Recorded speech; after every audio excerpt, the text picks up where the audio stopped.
In this video, we will show you how to replace your inner tie rod end on this Ford F-150. This is part of your front steering and suspension, located behind your front wheel. Let's get into it.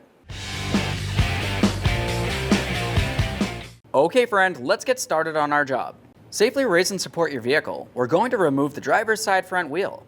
To do this, you're going to find that you have 6 21mm lug nuts. We can remove those and the wheel from the vehicle. A quick inspection of all hardware as we continue on, replace as necessary.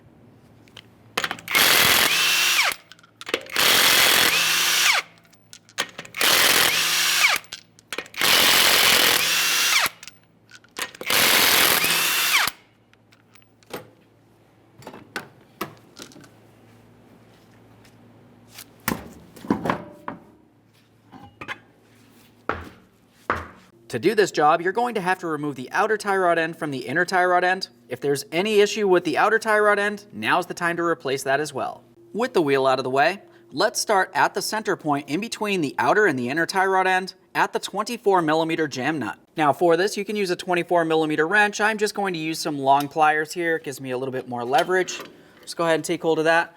Now for this, we're going to try to turn this clockwise, essentially bringing this jam nut up and away from the outer tie rod end. You can use some penetrant in this area as necessary.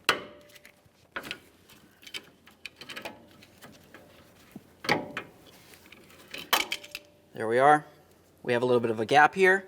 We'll just spray this with some penetrant, let it do its job, and we'll continue on at the far end of the outer tie rod end. If you were to look just underneath the ear of the knuckle here, you're going to find a 21mm mounting nut on the stud of the outer tie rod end. Let's go ahead and remove that nut, a quick inspection, and start it back on just a couple threads.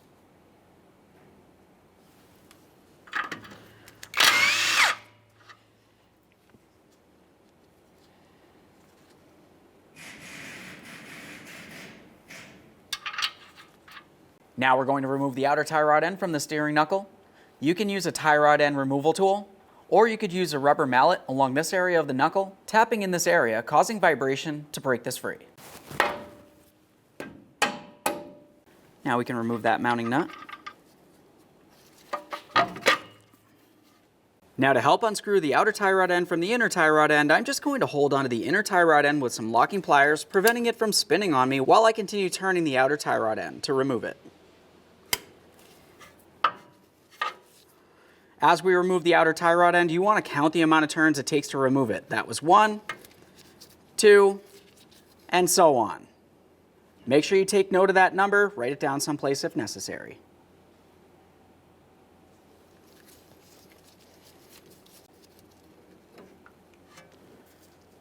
I got 23, your results may vary. A quick inspection and we'll set this aside. Now let's remove our 24mm jam nut from the inner tie rod end.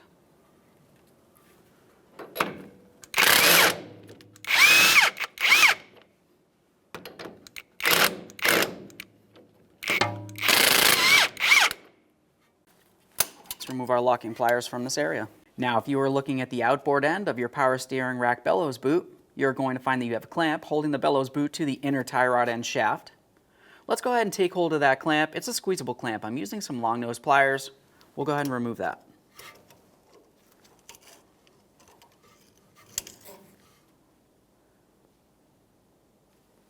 Now let's go ahead and break the bellows boot free from the inner tie rod end. I'm just going to carefully use an angled pick. We don't want to cause any damage to anything. We're just making our way around, separating it. There we are. Let's see if we got movement. Now once you do have movement from that area, let's go ahead and focus all the way on the inboard side of the bellows boot where it connects to your power steering rack. Now I'm using my pry bar. I'm following the bellows boot all the way to the power steering rack. Down on the bottom rearward corner is typically where you're going to find the end of a clamp. This is a single time use clamp. We're going to have to tap this with our pry bar and a rubber mallet, essentially breaking it free, and we'll dispose of it properly.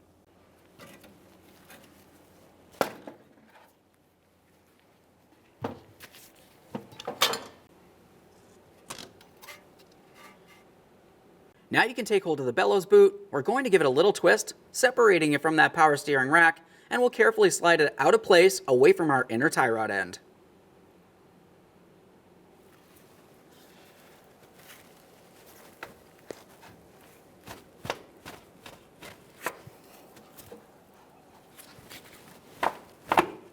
There we are. A quick inspection and we'll set this aside. Now let's remove the inner tie rod end from that power steering rack. There's several different tools you can use, an inner tie rod end tool or just some long pliers. Using long pliers, I'm going to make my way in between where that lower control arm is. We should be able to turn this counterclockwise.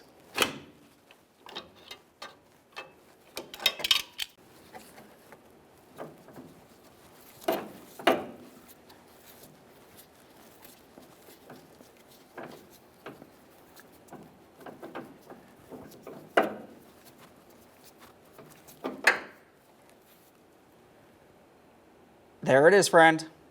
Okay, let's get ready to install our brand new inner tie rod end. I've already removed our jam nut from the inner tie rod end, and I added some blue thread locker to the side that's going to screw into that power steering rack. You only need a little bit. Let's start this in by hand, and then we'll snug it up.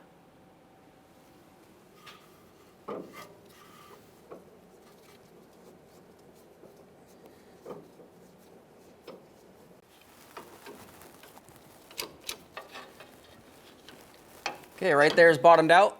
We're just going to make sure it's tight. Just go a tiny bit further here. Now in your kit, you're going to find that it came with a lubricant packet. That's for inside the ball and socket area here. So we're just going to flex the inner tie rod end shaft down or up, pretty much any direction you want, and we'll apply some of that lubricant directly inside this port. Gloved finger, go ahead and spread it around a little bit. Now we can maneuver this around, continue on. You do want to leave a little bit of lubricant in this for the shaft of the inner tie rod end.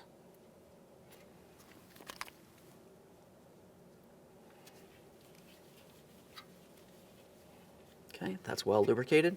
Just use a little bit of that lubricant right on the inner tie rod end where you can see that small groove. That's where the end of the bellows boot should sit. We want to make sure we have this lubricated for the alignment professional. All right, let's get ready to install our bellows boot. We'll just take this and we'll slide it right over the inner tie rod end. We're going to take the wide end of the bellows boot and slide it onto our power steering rack.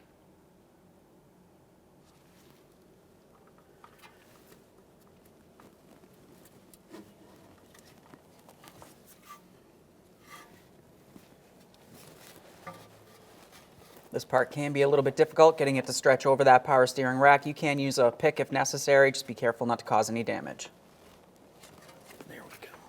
Now let's resecure our power steering bellows boot to that power steering rack. I'm going to be using a wire tie. We'll just get this started now, forming a circle. We'll keep that circle nice and large so we can slide it over the entire bellows boot all the way down to where the bellows boot connects to the power steering rack. Get it in its corresponding groove and tighten it up. After that, just go ahead and trim off the excess.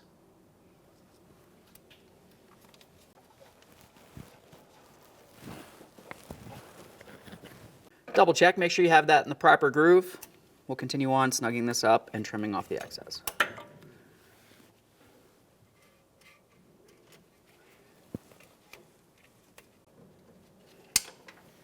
Now let's pay attention to the outboard side of that bellows boot. We want to make sure we have it in the proper area on the inner tie rod end. So I'm just going to go ahead and press this inward a little bit. I can see my small groove right along here where we added our lubricant. We'll make sure we have the boot in that area. Now at this point, you can continue on with your original clamp, assuming it's still in good condition, or just use a wire tie if necessary.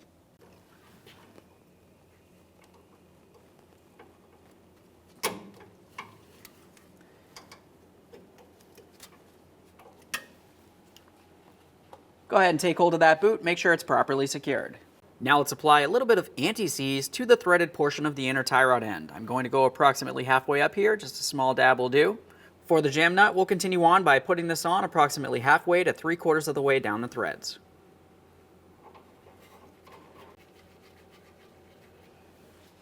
Let's apply some copper anti-seize to this portion of the inner tie rod end. Now let's get ready to install our outer tie rod end. To install this, we're going to take hold of our inner tie rod end and the outer tie rod end, and we'll have to turn the outer tie rod end the same amount of turns it took to remove it. Go ahead and get this aligned, start it on. Here's 1, 2, and so on. There we are. Now we're just going to take that jam nut and we'll bring it all the way down towards that outer tie rod end.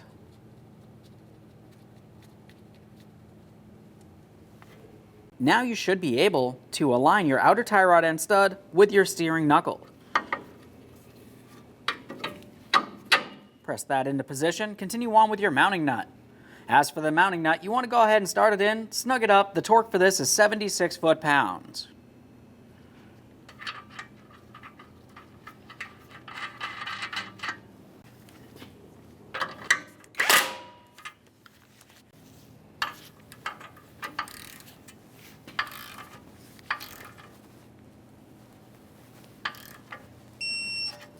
Now, if your outer tie rod end nut is a castle nut and you need to use a cotter pin, you need to insert that now. To do that, you want to make sure you're properly aligned with the port.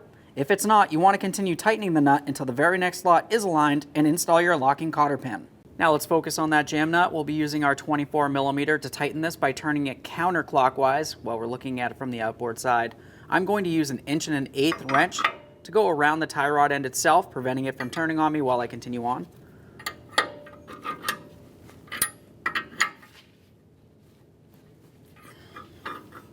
Now let's just go ahead and level out that tie rod end with the ground. You can pivot it as necessary.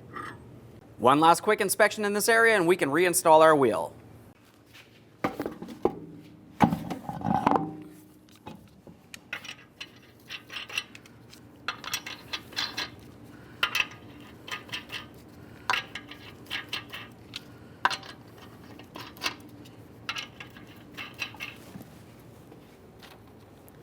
Start on all 6 of your 21mm lug nuts. We'll bottom this out.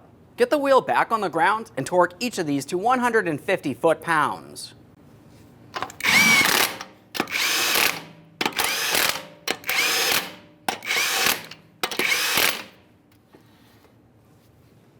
We've got the wheel back on the ground. We'll be torquing these to 150 foot-pounds in a crisscross manner.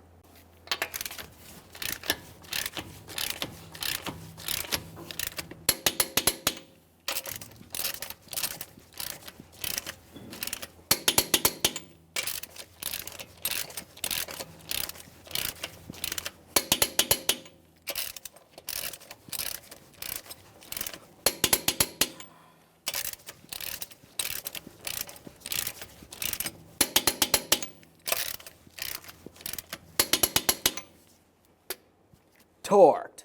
Okay friend, we finished our installation. The next thing you need to do is take your vehicle for a road test down to your local alignment shop. Thanks for watching. When only the best will do, demand TRQ. The only company that lets you view before you do. TRQ is committed to offering the highest quality aftermarket auto parts that are engineered for peace of mind. Thanks for using and viewing with TRQ.